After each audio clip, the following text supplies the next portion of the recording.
नमस्कार, मैं हूं नीरज मेहरा और आप देख रहे हैं लोग टुडे जनता की आवाज।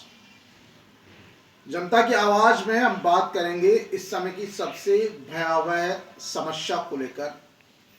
जी हां, आपको बता दूं कि कोरोना से लगातार लोगों की मौत हो रही है और कुछ मौत के बाद कुछ लोग तो ऐसे हैं जिनको अपने ही परिजनों ने कंधा देना तक मुनासिब नहीं समझा।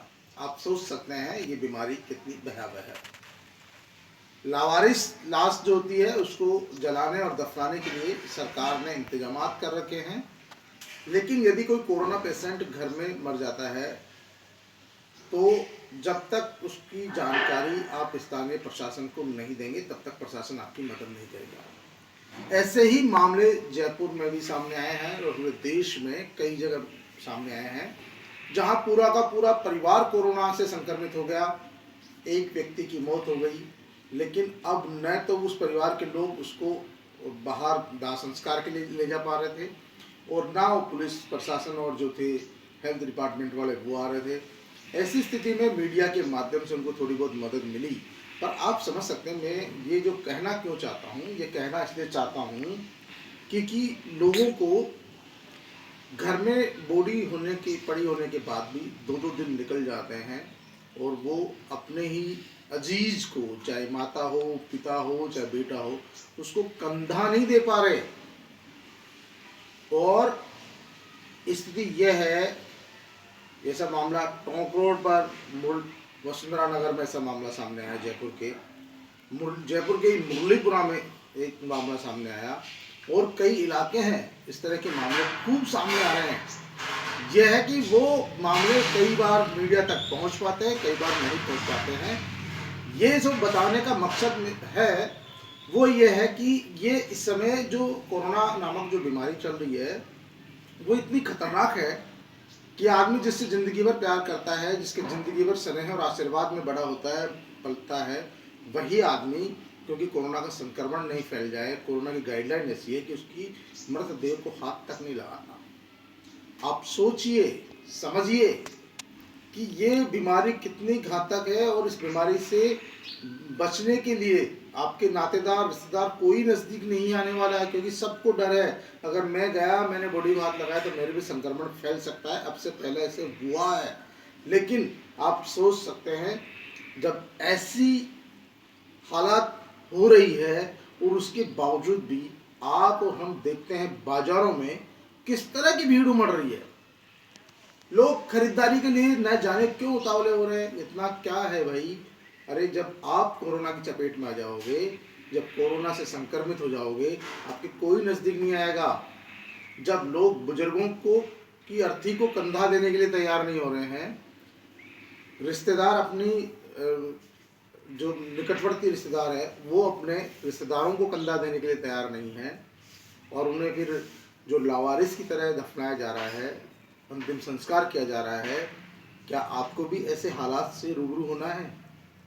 क्यों नहीं आप सावधानी बरतें और भीड़ भरे इलाकों में जाने से बचें, क्योंकि कोरोना ये नहीं पूछेगा कि आप कौन हैं। जो लोग सोच रहे हैं मैं 4 किलोमीटर घूम के आता हूँ, मैं रोज़ योग कर रहा हूँ, ऐसे बहुत सारे लोग हैं जो योग भी कर रहे थे, घूम के भी आ रहे थे, अनुलोम विलोम भी कर रहे थे और कोरोना की चपेट में आ गए। काढ़ा भी पी रहे थे, दवाई भी ले रहे थे, विटामिन सी भी खा रहे थे। तो ये गलत फहमियाँ निकाल दीजिए कि भैया मैं तो बिल्कुल तंदुरुस्त हूँ, फिट हूँ। बस ये सारे उपचार करना, उपाय करना बहुत ज़रूरी है, लेकिन इनसे आप समझो कि ये हमारे प्रोटेक्ट हो जाएंगे, ये हमारी शरीर की रक्षा कर देंगे, ऐसा संभव नहीं है। ऐसा इसलिए इनको खाइए, इस्तेमाल करिए, लेकिन साथ में कोरोना से बचने के पूरी प्रयास भी करिए। और देखिए, उन पर विचार करके देखिए कि उन बुजुर्गों का, उन लोगों का क्या दोष है जो कोरोना से मर गए और मरने के बाद उन्हें कंधे देने वाले तक नसीब नहीं हुए। सरकार को, प्रशासन को उन्हें लावारिस की तरह दफनाना पड़ा, क्योंकि परिजनों में डर था, रिश्तेदारों को डर था कि यदि इसके अंतिम संस्कार में शामिल हुए, इनको कंधा दिया या अंतिम क्रियाएं करवाई तो हो सकता कोरोना हमारे भी हो जाए। सावधानी बरतिए, कोरोना से बचिए। हालात ये है कि देश के जो टॉप के जो अस्पताल है उनमें 60% दूसरी बीमारियों के मरीजों के इलाज नहीं हो रहे हैं। ऑपरेशन पिछले 6 महीने से टले हुए हैं क्योंकि कोरोना के पेशेंट्सों की भरमार है और सब डॉक्टर भी कोरोना से बचने के लिए जो आम बीमारी है उसका इलाज नहीं करते हैं। दूर से आपके 4 फीट दूर से डॉक्टर पूछता है कि आपकी बीमारी क्या है, आपको मर्ज क्या है, उसकी दवाई लिखता है, ना वो हाथ लगा रहा है, ना चेक कर रहा है, ना जांच कर रहा है। आपके टेस्ट ज़रूर वो लिख देता है, तो जो रिपोर्ट आती है वो भी दूर से देख के उसके आधार पर दवा लिख रहा है। तो आप इस भयावह बीमारी की भयावहता को समझिए, सोचिए, आप अपने परिवार के बारे में सोचिए, खुद के बारे में सोचिए, क्योंकि पेट भरने के लिए घर से बाहर निकलना बहुत ज़रूरी है, लेकिन उसके साथ साथ संयम और सावधानी और सतर्कता बरतना भी बहुत ज़रूरी है। आप जयपुर जैसे और कई इलाके ऐसे हैं जहाँ पर कोरोना से मौतें हुई है, दिल्ली है, गुजरात है, अहमदाबाद है, महाराष्ट्र है, मराठा है, तो इन शहरों में बहुत सारी ऐसी मौतें हुई हैं जहाँ पर 2-2 3-3 दिन तक घरों में लाशें पड़ी रही है।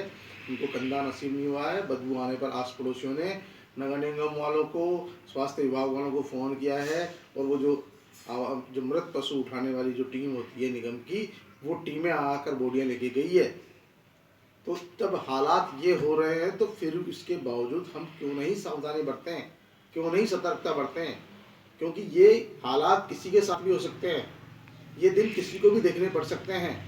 तो मेरा आग्रह है आपसे, सावधानी बरतें, सतर्क रहें और भीड़ भरे इलाकों में जाने से बचें, मास्क लगाएं, 2 गज की दूरी रखें और पूरा एहतियात बरतें, गाइडलाइन का पालन करें। धन्यवाद।